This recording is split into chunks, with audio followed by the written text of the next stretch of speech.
तो बंधुओं, मैं संजय और शिवलीला कहती है, शिक्षा धन अनमोल है, रहे सदा ये ध्यान। शिक्षा धन अनमोल है, रहे सदा ये ध्यान, उच्च वही फूल है जहाँ शिक्षित है संतान।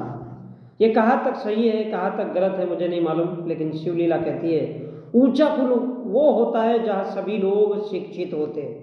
और शिक्षित उसको कहते हैं जो दुश्मन को पहचानता है। दुश्मन कौन है? हम कहते हैं कि हमारा दुश्मन ब्राह्मण है, कोई कहता है हमारा दुश्मन ठाकुर है, कोई और ब्राह्मण बन या ठाकुर सोचता है कि हमारा दुश्मन केवल और केवल दलित है, आदिवासी। तो देखो, हमारा दुश्मन कौन है? हमारी अपनी बुद्धि है। हमारा दुश्मन कौन है? हमारा मस्तिष्क है। हमारा दुश्मन कौन है? हम खुद ही खुद के दुश्मन हैं। ब्राह्मण बन या ठाकुर तो एक जोकर है, नौटंकीबाज है, जो माथे को रंग करके, कलर लगा करके, रांगोली लगा करके, तिलक लगा करके जोक सुनाता है। किससे सुनाता है? और चुटकुले सुनाता है। और वो इसलिए सुनाता है ताकि, ध्यान रखो, तुम उसको 1 रुपया दो, वो कहता है कि तुम मुझे 1 रुपया दोगे तो मैं भविष्य बताता हूं। 1 रुपया दोगे तो वो तुमको ऊपर वाला 10 लाख देगा। अब ऊपर वाला यानी कौन? देखो, एक छोटा सा एग्जांपल देना चाहता हूं कि ऊपर वाला कौन? ऊपर वाला यानी तुम्हारा शरीर पर जो राज करता है, बुद्धि, दिमाग, भेजा, मस्तिष्क, जो शरीर का प्रतिनिधित्व करता है, इसलिए उसको कहते हैं बुद्धि। ऊपर वाला पूरे शरीर का नीचे से ऊपर तक, सबसे ऊपर अगर देखोगे तो आपका ये वाला हिस्सा ही है, इसलिए इसको ऊपर वाला कहा जाता है। और ऊपर वाला कौन? जो शरीर पे राज करता है। और इसलिए कहते हैं कि शिक्षा धन अनमोल है। चलो, हमारे जैसा नालायक बोलेगा समझ में नहीं आएगा, लेकिन ऐसा मैं नहीं, शिवलीला कहती है। तो ये क्या है? सीखते रहना ही जीवन है। क्या सीखना है, क्या सीखते रहना है, ये आपकी मर्जी है। शिख सा यस्य सह नहीं सा, शिक्षा। सीखते रहो, सीखते रहो, सीखते रहो। और हो सकता है सीखते रहोगे तो आज थोड़े समझदार हो जाओगे, हो सकता है थोड़े से और आगे बढ़ चलो, हो सकता है उससे आगे बढ़ चलो, और हो सकता है कहीं निपुण हो चलो। हो सकता है आपकी बातों से किसी का भला हो सकता है किसी से आपकी बातों को चोट लगे, किसी को फायदा मिले और किसी को ना मिले। इसलिए कहा गया है कि सीखते रहने से, लगातार सीखने की प्रैक्टिस से, अभ्यास से हो सकता है कि कहीं छोटा सा एक पद मिल जाए, कहीं मान मिल जाए, कहीं सम्मान मिल जाए। इसी को कहा गया है शिक्षा पदम समाधियम। अपने कदम, अपने चरम, अपने स्टेप्स को उस ओर लेकर के जा रहा हूं, उस ओर बढ़ा रहा हूं, उस तरफ कदम बढ़ा रहा हूं जहां से कुछ सीखने को मिले। हो सकता है कुछ मिले, पद मिले ना मिले, प्रतिष्ठा मिले ना मिले, इसलिए किंतु सीखते रहना चाहिए, क्योंकि शिक्षा धन अनमोल है, ऐसा शिवलीला कहती है। जिसका कोई मोल नहीं है, कोई कीमत नहीं दे सकता है, कोई खरीद नहीं सकता है, कोई चोर नहीं सकता है, कोई बेच नहीं सकता है, कोई मोलभाव नहीं कर सकता है।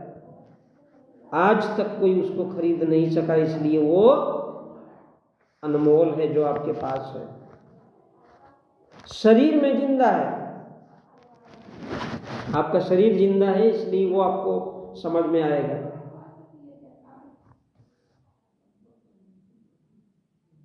शरीर जिंदा है इसलिए उसका मोल है, और मर गए तो कोई मोल नहीं होता, इसलिए उसको अनमोल कहते हैं। अब कहोगे ये धन क्या है, तो याद रखो हमारे ही शरीर के 2 हिस्से होते हैं, और एक होता है सर, सिर, और दूसरा होता है धड़। सर जिसमें बुद्धि रहती है और धड़ जिसमें सारा पेंदा चेंदा अतड़ी वतड़ी सब कुछ रहता है, किंतु इन सब का नीचे से ऊपर तक ये प्रतिनिधित्व करता है सर प्रतिनिधित्व करता है। किसी भी जीव का सर धड़ से अलग होता है तो सिर तो शांत रहता है, लेकिन धड़ हमेशा फड़फड़ाता है। कभी मुर्गे बकरे को कटते हुए देखना आंखों से, जब उसको काटा जाता है, उसका मर्डर किया जाता है, तो उसका धड़ बहुत फड़फड़ाता है। इसी प्रकार हमारे शरीर में धड़ होता है और इसी को हम धन कहते हैं। धन कहाँ से आता है?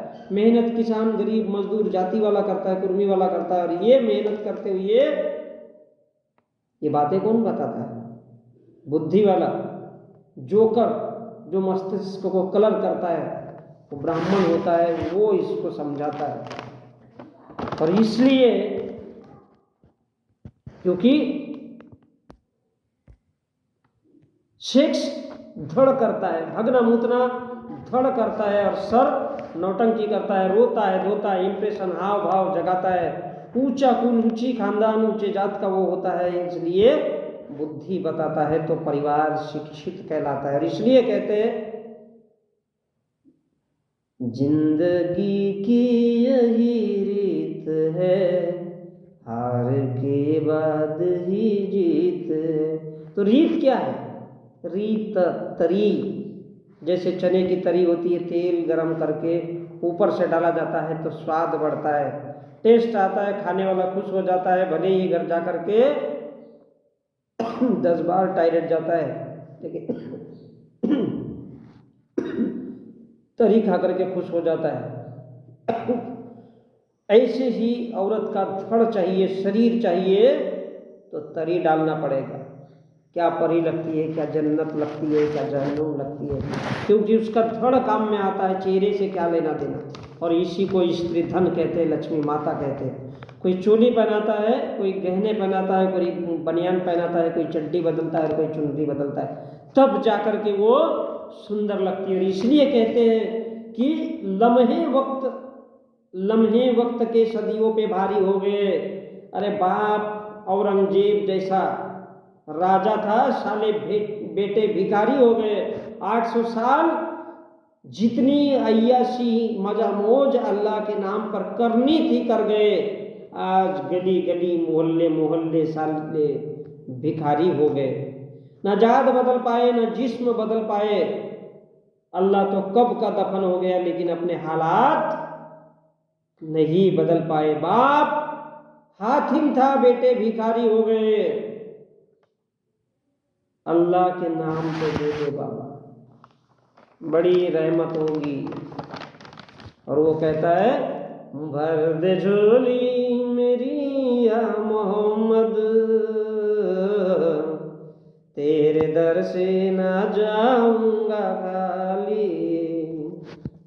तो धन वो होता है जो शरीर को मजा मौज अय्याशी कराए, उसी को धड़ कहते हैं, धन धड़। अमीर वही है जो जिंदा है, मरा नहीं है, इसलिए सारी इच्छा है, सारी तृष्णा, सारा क्रोध लोभ लालच वही पालता है जो जिंदा होता है, और वही लालच पाल सकता है। तो सोचो क्या आप जिंदा हो तो ध्यान रखो, हाड़ मांस और रक्त से बने धड़ को शरीर को खिलाने पिलाने के लिए जीवो, तभी राधा मीरा सीता द्रौपदी जन्नत हूर परी और आपकी मन्नत पूरी होगी और आप जिंदगी को समझोगे। जो धड़ शरीर को सजाती है, इसी को धन कहते हैं, पैसा धन दौलत, इसी को इज्जत कहते हैं। वो खूबसूरत बात हर जहन में, हर शरीर में, हर जिस्म में शराब की तरह घुलती रहे, जो जेहन में, देह में, शरीर में उतरती है। ऐसी बात, ऐसी कला, ऐसी विद्या, नौटंकी शिक्षा, ऐसी विद्वता, ऐसे संस्कार जो जिस्म में उतर जाए, जो जमीर में उतर जाए, बंधु, उसी को जहर कहते हैं। उदाहरण देखो, सब भगवान की मर्जी से होता है। ये क्या जहर नहीं है? कितने इंसानों का फायदा हुआ है, कितने लोग, कोई कलेक्टर, जज, IAS IPS बने, फिर कहते हैं सृष्टि का रचिता भगवान। यही तो वो जहर है जो हर किसी के जहन में उतरता है, हर किसी के शरीर में उतरता है, हर किसी के मस्तिष्क में उतरता है, जिसको हर इंसान जहन में लेकर के बैठा है। कोई जानना नहीं चाहता कि यही तो वो जहर है जो जहन में जिस्म में बैठा है। कुछ तो कमी नजर आई होगी दौलत राजपाट और स्त्री में, वरना कोई बुद्ध नहीं बनता। मिटने वाली दुनिया का, इसलिए कोई कहता है कि मिटने वाली दुनिया का एतबार करता है, क्या समझ के तू इससे प्यार करता है। अपनी अपनी फितरत में जो भी है वो उलझा है, हकीकत है क्या ये जिंदगी कौन समझा है। इसलिए अगर संतान आपकी शिक्षित नहीं है तो समझो आप भी जानवर की जिंदगी जी रहे हो। वही उच्च कुल है, परिवार है, वंश है, जहाँ औलादे शिक्षित होती है, चाहे वो पुत्र हो या पुत्री हो। इसलिए ध्यान रखिए, मे आइडल उदासीन ठंडा, भगवान की मूर्ति को पानी में फेंक करके ठंडा किया जाता है, उसी प्रकार मे आइडल, क्या मैं विसर्जित हो जाऊं, क्या मैं ठंडा हो जाऊं, इसलिए मेडल दिया जाता है। जिस प्रकार वो मेडल पाकर के इंसान खुश हो जाता है, शांत हो जाता है, डल हो जाता है। माई सेल्फ डल, मी डल, वो बेकार हो जाता है, वो सुस्त हो जाता है और वो कहता है मैं डल, मैं सुस्त हो गया। तब जाकर के भाग का, हिस्से का, भाग्य के रति का, भाग्य को लगने वाला टुकड़े टुकड़ों में बटा हुआ रहता है, और जो इसका पानी पीता है वो और टुकड़ों में बटा रहता है। उस नदी को भागीरथी कहते हैं। अलग अलग विचार, अलग अलग भाषा, धर्म, विचार, पंथ, विश्वास में बटा रहता है। ये हिंदू है, ये दलित है, वो मुसलमान है। दलित कितना पानी पिएगा, मुसलमान कितना पानी पिएगा, कौन सा पानी पिएगा, और ब्राह्मण कौन सा खाना खाएगा। बाकी सब लोग तो गोबर खा करके ही। किंतु गंगा, जमुना, सरस्वती यानी वेश्याओं में भी ब्राह्मण भी, दलित वेश्यालयों में ब्राह्मण भी, दलित भी, मुल्ला भी, ठाकुर भी एक ही जगह का पानी पीता है। पैसा फेंको, तमाशा देखो, चड्डी खोलो, नहाओ धो और बाहर हो जाओ, क्योंकि वेश्या है, सभी को एक ही नजर से देखती है। बाकी गंगा, जमुना, सरस्वती का संगम होते रहता है, वही संगम होता है, उसके अलावा और कहीं नहीं होता। और संगम ना हो तो भागीरथी नदी का पानी पीना पड़ता है। आपके भाग्य में, प्रभु के दरबार में सब लोग उनका खाता। तो ये सब सीखते रहने के सवाल है। यही सब तो वो जिंदगी में सीखना है, समझना है, क्योंकि शिक्षा धन अनमोल है, ये सदा हमको ध्यान रखना चाहिए। और ऊंचा कुल वही माना जाता है जहाँ संतानें आपकी शिक्षित है। तो अपने औलादों को, इसलिए कहना चाहता हूँ कि अपनी औलादों को शिक्षित करो। ऊंचे कुल के ब्राह्मणों के जैसे ऊंचे कहलाओगे और भगवान के जैसे पूजे जाओगे। तो बंधुओं, मैं संजय।